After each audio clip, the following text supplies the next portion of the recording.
So అక్కడ ఏదో హడావిడి చేసే ప్రయత్నం, అదేవిధంగా ప్రతిపక్ష హోదా కావాలి, ప్రతిపక్ష నేతగా జగన్మోహన్ రెడ్డిని గుర్తించాలి అంటూ కూడా మళ్ళీ అదే హడావిడి చేసే ప్రయత్నం చేశారు. నిన్న మనం చూసాం, జగన్మోహన్ రెడ్డి అంటే పూర్తిగా కూడా నాకు ప్రతిపక్ష హోదా ఇవ్వాలి, ఇస్తేనే నేను వస్తాను మాట్లాడతాను అంటూ కూడా రచ్చ చేయడం, ఆ తర్వాత అసెంబ్లీ నుంచి బయటకు వెళ్ళిపోవడం, గవర్నర్ గారి మీద గౌరవంతో మేము వచ్చామని చెప్పారు. కానీ అదే గవర్నర్ గారి పైన ఏదైతే తీర్మాన ప్రతులను చించేసి వేసి వెళ్ళిపోయినటువంటి పరిస్థితి కనిపించింది. సో పూర్తిగా కూడా బయటకు వెళ్ళిపోయిన తర్వాత మనకు మళ్ళీ ప్రతిపక్ష హోదా ఇచ్చే అవకాశాలు అయితే కనిపించట్లేదు. కాబట్టి మనందరం గట్టిగా ఫైట్ చేయాలి. సో మనం బయట పోరాడినటువంటి, బయట మాట్లాడినటువంటి అంశాలు అసెంబ్లీలో చర్చ జరగాలి అంటూ కూడా జగన్మోహన్ రెడ్డి అక్కడ వాళ్ళ అనుచరులతో కావచ్చు, లేదంటే ఉన్న 10 మంది ఆయనతో పాటు ఎమ్మెల్యేలతో, అదేవిధంగా ఎమ్మెల్సీలతో కూడా నిన్న చర్చ సందర్భంగా అంటే వాళ్ళతో మాట్లాడుతూ ఈ అంశాన్ని చెప్పినట్టుగా తెలుస్తుంది. అట్లాగే మళ్ళీ జమిలీ ఎన్నికలు 2029లో రాబోతున్నాయి. సో మళ్ళీ మనమే ముఖ్యమంత్రి, నేనే ముఖ్యమంత్రిగా ఉంటాను, 30 సంవత్సరాలు ఉంటాను, ఇప్పటి వరకు పార్టీని వీడి వెళ్ళిపోతున్న వాళ్ళని పోనివ్వండి. సో ఈ కష్టకాలంలో గడ్డు పరిస్థితుల్లో మనతో ఉన్నవాళ్లే మనవాళ్ళు. సో ఇది అంటే క్యాడర్కు కొంచెం ఉత్తేజం తేవడం, సో ఎన్నికలు రాబోతున్నాయని ఒక హడావిడి సృష్టించడం, సో అంటే ఎవరు చేజారిపోకుండా చేసే ప్రయత్నం, ఇవన్నీ కూడా నిన్న చేసినటువంటి పరిస్థితి కనిపించింది. అసెంబ్లీ సమావేశాలు, గవర్నర్ ప్రసంగంపై ధన్యవాద తీర్మానం కూడా జరుగుతున్నటువంటి పరిస్థితి. అట్లాగే ఇంకా కూడా ఏదైతే గతంలో మనం మాట్లాడుకున్నాం, రఘురామకృష్ణరాజు గారు కావచ్చు, లేదంటే స్పీకర్ అయ్యన్న పాత్రుడు గారు కావచ్చు, వాళ్ళు చెప్పింది ఏంటంటే 60 రోజులు సెషన్స్కి హాజరవ్వకపోతే అనర్హత వేటు. ఈ నేపథ్యంలో నిన్న జగన్మోహన్ రెడ్డి అసెంబ్లీకి వచ్చినటువంటి పరిస్థితి.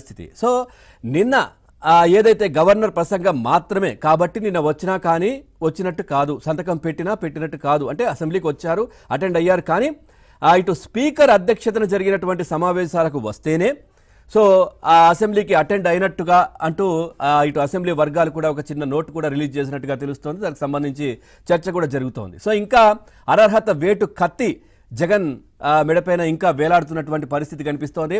సో తొలి రోజు పార్లమెంటరీ నిబంధనల ప్రకారం సమావేశాల ప్రారంభానికి ముందు జరిగే గవర్నర్ ప్రసంగం మాత్రమేనంటూ కూడా అధికారులు నిన్న ఒక సర్క్యులర్ కూడా జారీ చేసినటువంటి పరిస్థితి కనిపించింది. కస్టమరీ సెషన్ అని దాన్ని అధికారులు పేర్కొంటున్నారు. నేటి నుంచి జరుగుతున్నటువంటి సమావేశాలు, సాంకేతికంగా ప్రారంభమైనటువంటి నేటి నుంచి జరుగుతున్నటువంటి సమావేశాలు ప్రారంభమైనట్టుగా స్పీకర్ అధ్యక్షతన అంటూ కూడా వారు చెప్తున్నటువంటి పరిస్థితులు. సో వర్కింగ్ డే అంటే ఈ రోజున వర్కింగ్ డేగా పిలుస్తారు, ఎప్పటి నుంచి అయితే స్పీకర్ అధ్యక్షతన జరుగుతున్నాయో అవి అంటూ కూడా చెప్తున్నటువంటి పరిస్థితులు కనిపిస్తూ ఉన్నాయి.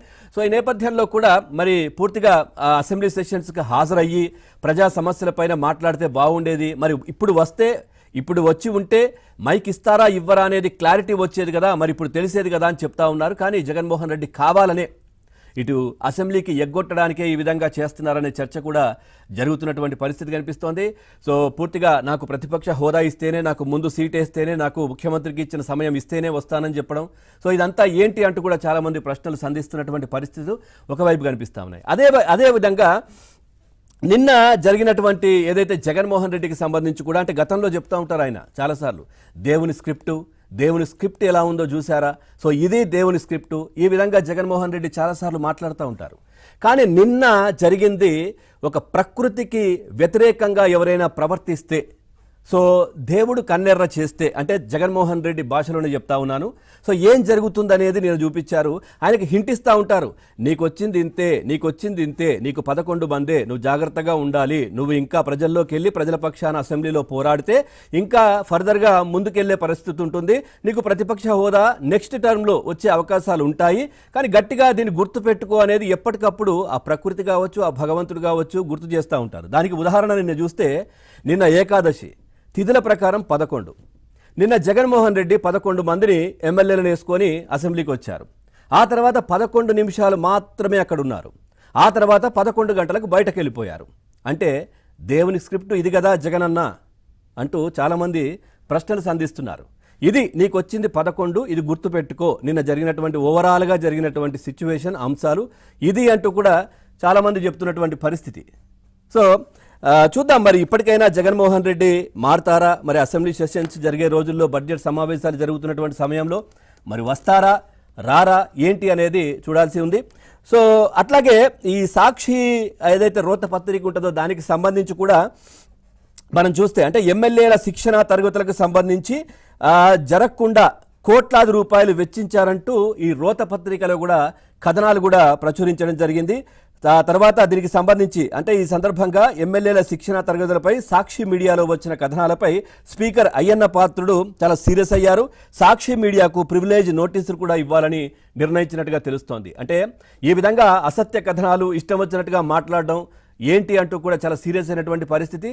ఇక నుంచి ఖచ్చితంగా ఇంతకాలం అంటే గతంలో నారాధుర రక్త చరిత్ర అయింది కాంది కూడా కల్పించి ప్రచురించారు. ఆ తర్వాత రాష్ట్రాన్ని దివాలా తీసే విధంగా రాష్ట్రంలో ఏదో జరిగిపోతోందంటూ కూడా దాంట్లో పూర్తిగా అసత్య కథనాలు ప్రచురించారు. తర్వాత ఇన్వెస్టర్స్ రాకుండా భయాందోళనకు గురి చేసే కథనాలు ప్రచురించారు. అట్లాంటివేమీ లేకుండా కూడా సో ఇక ఉపేక్షించేది లేదు, ఖచ్చితంగా చర్యలు తీసుకోవాలనే ఉద్దేశంతో రాష్ట్ర ప్రభుత్వం ఉంది. ముఖ్యంగా స్పీకర్ గారు నిన్న అంటే ఈ ఏదైతే కొత్తగా ఎన్నికైనటువంటి వాళ్ళు కావచ్చు లేదంటే అందరికీ శిక్షణ తరగతులు ఎమ్మెల్యేలకు సంబంధించి జరగకుండానే కోట్లాది రూపాయలు వెచ్చించారు అంటూ అసత్య కథనాలు ప్రచురించినటువంటి రోత మీడియాకు ప్రివిలేజ్ నోటీసులు ఇవ్వడానికి కూడా రెడీ అయినట్టుగా తెలుస్తోంది.